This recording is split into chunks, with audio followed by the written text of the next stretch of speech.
WCBI News at 6 starts now.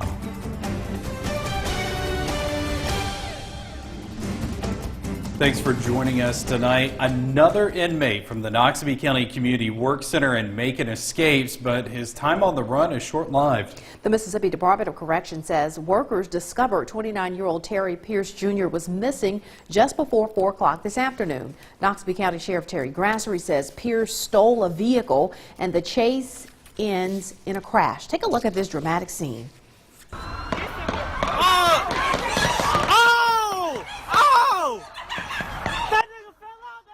You can hear several gunshots in that video and people shouting as they watch this dramatic scene come to an end. It ended at the highways 16 and 45 intersection in Scuba. No word on if there were any injuries. The Department of Corrections is still investigating how Pierce escaped. No word from law enforcement on whether Pierce was armed during the escape. He was serving 15 years out of Pearl River County for aggravated assault and fleeing from a law enforcement officer. Corrections, that was from 2009, those convictions were. If convicted of escape, he could be sentenced up to 5 additional years in prison. Major changes could be on the way in the small town of Caledonia. On Friday night, Ben Kilgore announced he was resigning as the town marshal after 17 years of service. Well, tonight, town leaders are holding a special call meeting to address it and to decide how they'll move forward. Our Quentin Smith is in Caledonia. He joins us now live with more. Andrea, I can tell you this entire situation has been stirring up conversation all throughout town for the past few days now. Several residents and town leaders, including the mayor, Mitch Wiggins, have all taken to social media to express their concerns surrounding this situation.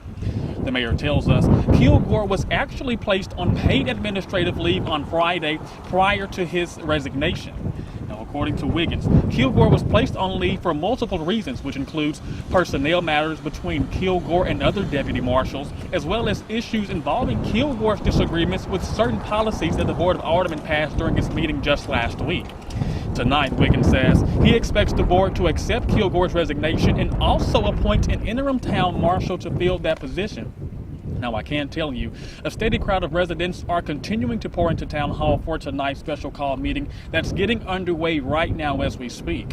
I'm going to head on back inside and we'll have an update from tonight's meeting coming up on WCBI News at 9 and 10. But for now, reporting live in Caledonia, Quentin Smith, WCBI News. Law enforcement was also on the agenda for the Webster County Board of Supervisors today. The county is dealing with a January 2nd Circuit Court ruling stripping power from Sheriff Tim Mitchell and putting a new sheriff in charge, and also how the county is now expected to pay 2 people for sheriff. When WCBI first arrived to the meeting, county leaders were in executive session. Supervisors approved adding last week's circuit ruling on the minutes for their next meeting on the 14th. The board also approved for the county attorney to investigate the double pay for sheriff and any legal counseling involved in the situation. As the meeting was wrapping up, the board attorney said he advises supervisors to refrain from speaking about the current situation any more than they have to due to potential litigation. Supervisors declined to go on camera for an interview. Well, a former police chief and the city that employed him are facing a federal lawsuit. A complaint filed in federal court states Tito Lopez and the city of Calhoun City violated a former officer's First Amendment right. Scott Martin joins us in the studio with more. Scott? Yeah, that's right, guys. Former Calhoun City officer Greg Sockwell is suing for wrongful termination after stating he faced retaliation for responding to a domestic call at the then Chief Lopez's home. Back in May of 2017, Sockwell was dispatched to a domestic disturbance. The complaint states that Lopez's girlfriend answered the door and that Lopez was agitated and stood back from the door. Well, Sockwell claims that Lopez ordered him to leave, in which he complied. Now, the next day, Sockwell met with Lopez, who asked if he talked about the situation to anyone. Sockwell said that he did with the dispatcher and deputy sheriff on duty the night of that disturbance. That's when Sockwell says things took a wrong turn. Sockwell claims Lopez told other officers to not back him up, Sockwell, and shun him. Now, the complaint also states that Lopez made up false complaints against Sockwell to fire him, which happened in July of 2017. Sockwell is asking for back pay and benefits, compensation for damages, and attorney fees. We'll, of course, continue to follow this. Guys. 3 people qualify to run for sheriff in Lowndes County. Rick Jones is the former jail administrator at the Lowndes County Adult Detention Center. But that is him right there. He also worked for years at the Columbus Police Department. Jones currently is a part-time CPD officer. Also qualifying is Archie Williams. He has also qualified to run. He's the current commander of the Lowndes County Narcotics Task Force, Lowndes County SWAT Team, and Lowndes County K-9 Division. Williams has more than 20 years of experience. Captain Ryan Rickert there has signed papers to run today. Rickert is the current jail administrator. He also has 2 decades of experience and once led the investigations division. Candidates have until March 1st to qualify. Lee County supervisors approve an ordinance that targets blighted properties. As WCBI's Allie Martin reports, the action comes after some residents complained about trash and other debris on some lots that many believe could be a health hazard. Gladys Betts has lived in South Lee County for more than 3 decades and says years ago her neighborhood used to be a source of pride. She says it's now an eyesore. And I'm so embarrassed for friends and relatives to come to my house. Betts and homeowners in other parts of Lee County brought photos like these, showing what they claim is the main problem: rental properties full of items such as tires, broken appliances, and other trash. The residents say landlords simply don't care. Using their property as an investment while taking our investment in our property down. Have written letters, have talked to them, and nothing happened. The ordinance approved by supervisors is meant to bring relief to homeowners like Betts. The property maintenance ordinance would allow complaints to be filed about a property with junk vehicles, overgrown grass, excessive trash, and other issues that could be considered a public health hazard. A hearing officer would then investigate. If the hearing officer finds a property is a health hazard, the ordinance spells out what will happen next. The county can order the owner to clean the property up, and if that doesn't happen, the county can step in, clean up the property, and send the bill along with a fine to the owner. It could end up in a lien against the property. Got 3 years to be sold at a tax sale, and just like if you don't pay your property taxes, so it'll give them a reason to want to clean their place up, I can promise you. The ordinance takes effect in 30 days. In Tupelo, Allie Martin, WCBI News. The landlord who owns the property shown in the photographs was contacted by WCBI but said he had not had time to review the ordinance, so he declined to comment. Time now to turn things over to meteorologist Jacob Dickey. He joins us with a first look at our forecast.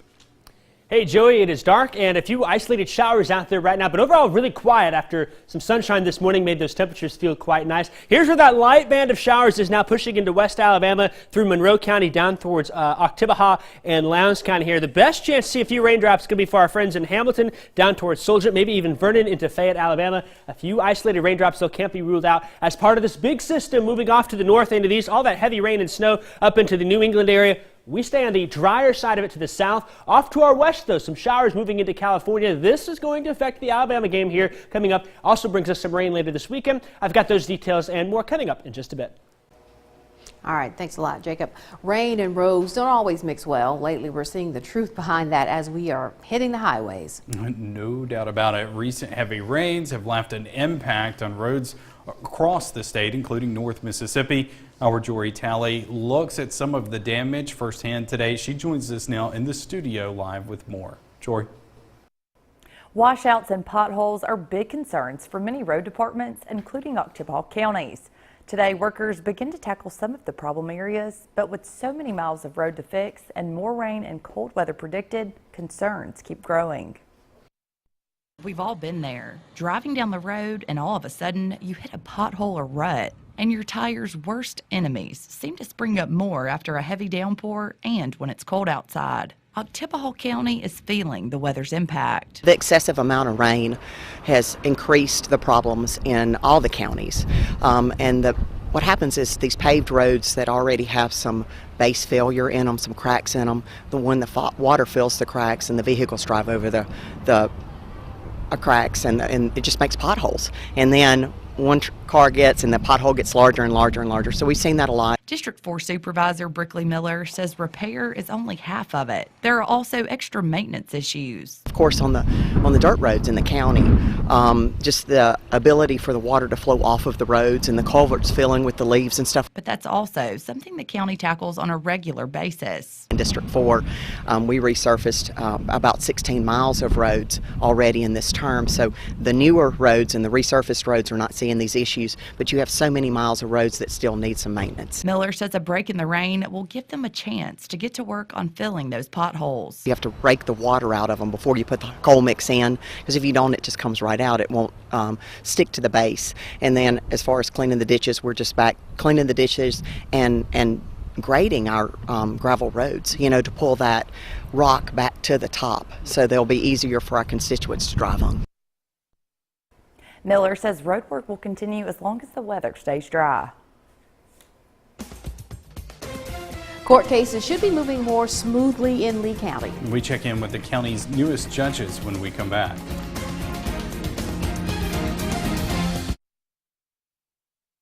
You're watching WCBI News at 6 with Andrea Self and Joey Barnes. Welcome back, everyone. Both Lee County Court judges are hard at work their first full week on the job. Judge Stacy Bevel is filling the Post 1 seat, while Judge James Moore is in the Post 2 position. Both were elected in November. Bevel will handle youth court cases. Moore will be handling criminal and civil matters. The two are settling into their offices as work continues to remodel the Justice Center's third floor. Once the court calendar is firm and established, we'll be able to go into our routine more.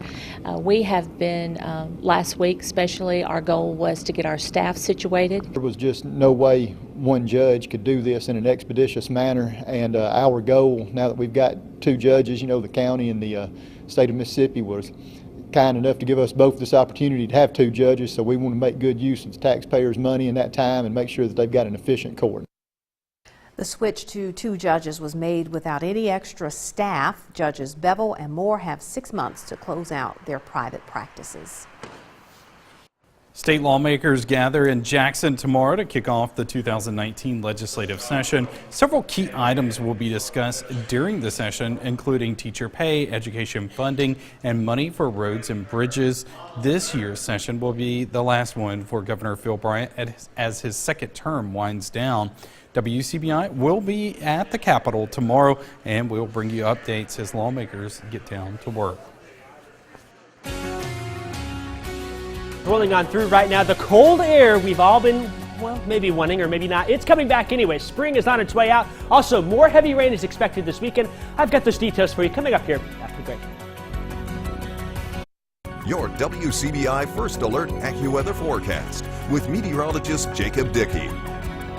Right now in Tupelo, it is 61 out. South winds, you've probably noticed them if you've been out, between 5 to 15 miles an hour at times. So we're going to stay warm through the night thanks to that south wind. Temperatures in the low 60s now. They don't drop off too much more. We're at 63 in Columbus, 62 in Winona, 59 in Oxford. We're going to keep warm with that south wind and that cloud cover acting like a blanket over our area here. There are a few isolated showers really trying to push on through. Be lucky to get a few raindrops here as we go towards Solent, Vernon, maybe in towards Fayette here, maybe even into the Golden Triangle. A few raindrops on the windshield as we head out tonight later. But for now, though, things are overall looking dry across the area. I do expect a chance for a few showers throughout the overnight hours through early Tuesday morning here. Many of us, though, again, staying dry and mild. Temperatures only falling into the mid-50s overnight. I've got 55 in Columbus, 55 in Amory, 55 in Pontotoc, Eupora, and Winona at 57. Our average daytime highs should be in the low 50s, so very mild for this time of year. As these showers kick on through, staying cloudy through the night here, maybe a break here and there, but I really think that cloudy and maybe an isolated shower continues through Tuesday morning before a cold front slides on in through sometime Tuesday morning during the day. Once that front pushes on in by Tuesday afternoon, we're back in the sunshine, and I think that's going to allow us to warm things up, even with a northwest wind pushing in a cooler air mass. I really think Tuesday, not that bad as we get the sunshine back into place in the afternoon. Mid-upper 60s for many of us, some of us sneaking into the 70s across the area. Very nice taste of spring, but it's going to be the last chance to get some of that spring weather here. 69 the high in Columbus, 71 in Macon, 65 in Calhoun City. A little cooler up to the north and to the west as that cold air moves in a little faster, but still a very pleasant day for this time of year. We're on the way down here. After Tuesday at lunchtime here, we're in those 60s, and by Wednesday morning, we are into the 30s as that winter air moves back in. This high pressure off to our west is going to help bring that northwest wind and some cooler air in Wednesday and Thursday. That really is going to stick around for us here. We also have to watch for more heavy rain over the next 7 days. Could see another swath of 1 to 2 inches right centered across our area. Going to be because of a classic El Nino setup here. El Nino winters tend to get those areas of low pressure that track right overhead, and that keeps us with cold, wet rain here as we move Friday afternoon and evening into the day on Saturday. Saturday really looking like a washout right now, and they'll carry that out then on Sunday, dry things out by Sunday afternoon and evening. As far as things look here, we're expecting some sunshine again as we get into tomorrow afternoon. A few showers can't be ruled out in the morning. Temperatures looking nice there, upper 60s. Only 50 on Wednesday. It'll be a shock to the system. 46 for a high on Thursday. We'll watch those showers move back on in Friday afternoon through the weekend. The Mississippi State men get back to business. More on the Bulldogs' first SEC matchup coming up next in sports. Your WCBI Sports with Courtney Robb is brought to you by your local Ford dealers. Go further. While other SEC teams have begun conference play, Mississippi State still has not. But that all changes come tomorrow. The Bulldogs begin conference grinding against South Carolina, and while MSU hasn't played a game since last year, the Gamecocks already have a road SEC win against Florida. But although the Dogs haven't played in a hot minute, they're coming off of a 9-game winning streak. In one game in particular, that last game against BYU, that State boasted a 103-81 win. Eric Holman leading the way in that game with 28 points, combining with Q Weatherspoon for 50+. And even though it has been that hot minute since the Bulldogs have seen game action, Coach Ben Howland looks at the time off as beneficial.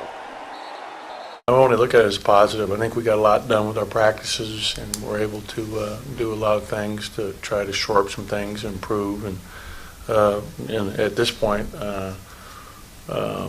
there is no break. It just keeps coming hereafter. And the reason why we had that happen to us is we're one of the 4 teams that, is not playing in the Big 12 Challenge. And so because of that, we had the longer stretch here at this time of year. And, we're, knock on wood, reasonably healthy right now. And we've had good practices, was rest in between, lifting, getting back to get in the weight room, which we missed a lot during the Christmas. We went 8 days without a lift. So I think all of that's a real positive for us.